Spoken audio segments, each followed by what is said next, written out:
Have you ever wondered what happens when the future knocks and we pretend not to hear it? I'm not talking about some faraway sci-fi vision, no smiling robots or cities glowing in neon, but something real.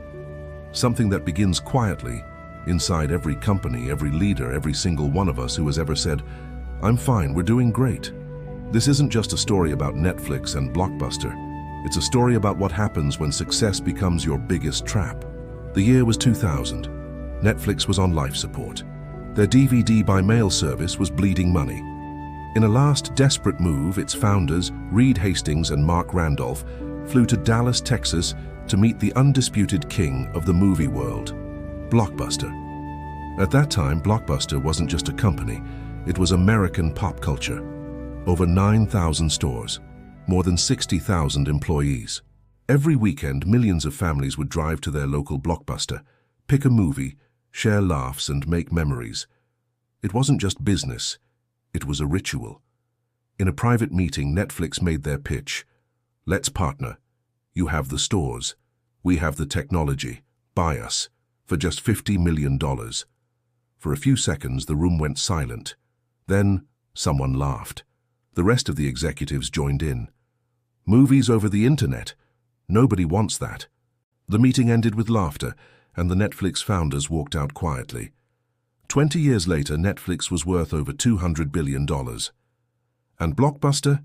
Just one lonely store left, in Bend, Oregon, a gravestone for a once invincible empire. But this isn't just a business story. It's a mirror for all of us. Because every time you say, "It's still working, no need to change," you are repeating Blockbuster's fatal mistake. In the 1990s, Blockbuster was a money printing machine, raking in over $5 billion in annual revenue.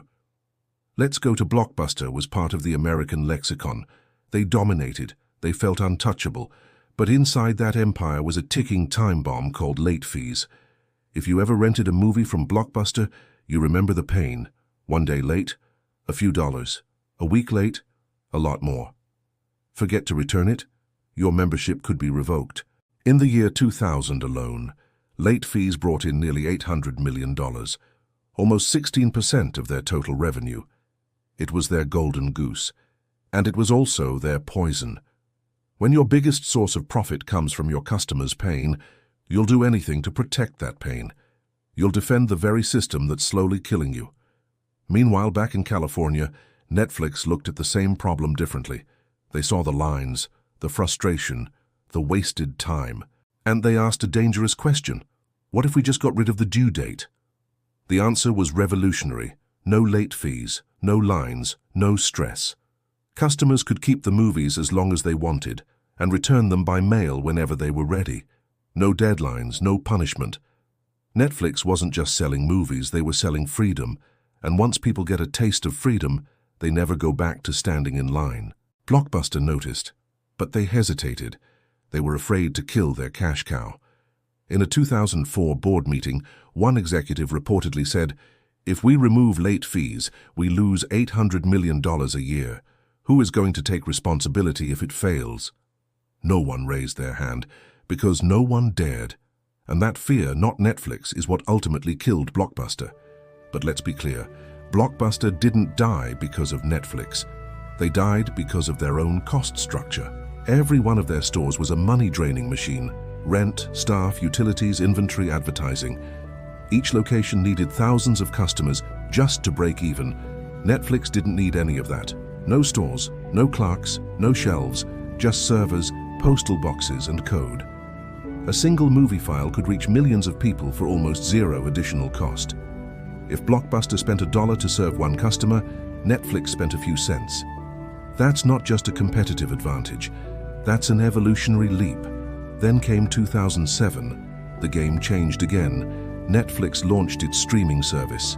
No DVDs, no mail, no waiting. Just click and watch.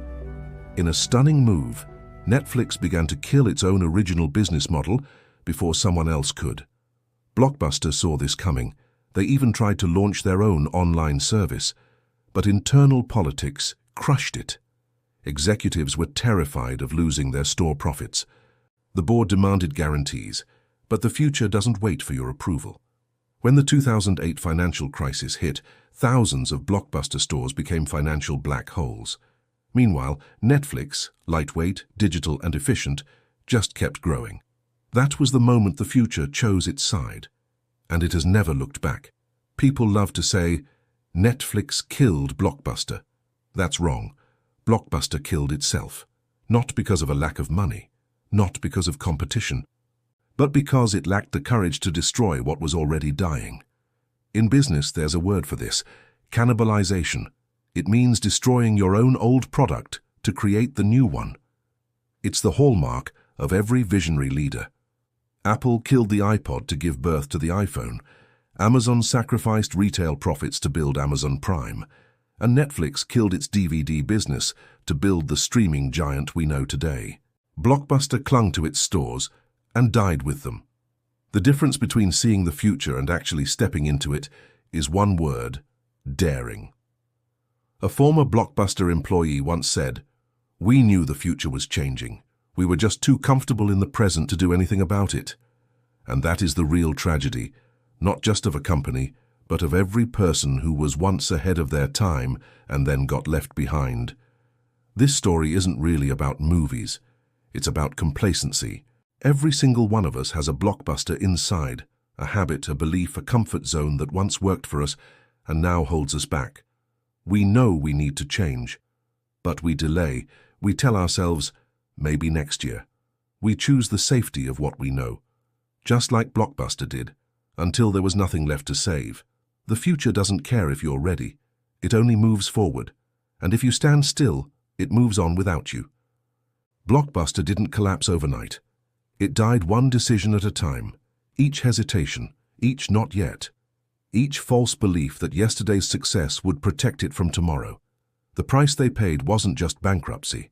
It was the shattering of an illusion, the illusion that success today guarantees success tomorrow. It doesn't. Success today can be a tranquilizer that numbs you right before the fall. If there's one lesson this story gives us, it's this: no one is killed by the future, only by their refusal to face it.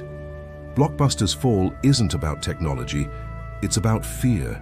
And Netflix's rise isn't about luck, it's about courage, the courage to constantly evolve. So whether you're leading a team, running a company, or just living inside your own comfort zone, ask yourself this: are you moving forward, or are you just protecting the past? Because sometimes, the thing that destroys us isn't failure, it's comfort. If this story made you see the world a little differently, share it with someone who needs to hear it, and be sure to subscribe. Don't miss our next chapter, where we'll explore how the companies that survive aren't the strongest, but the ones brave enough to die and be reborn. Thank you for watching.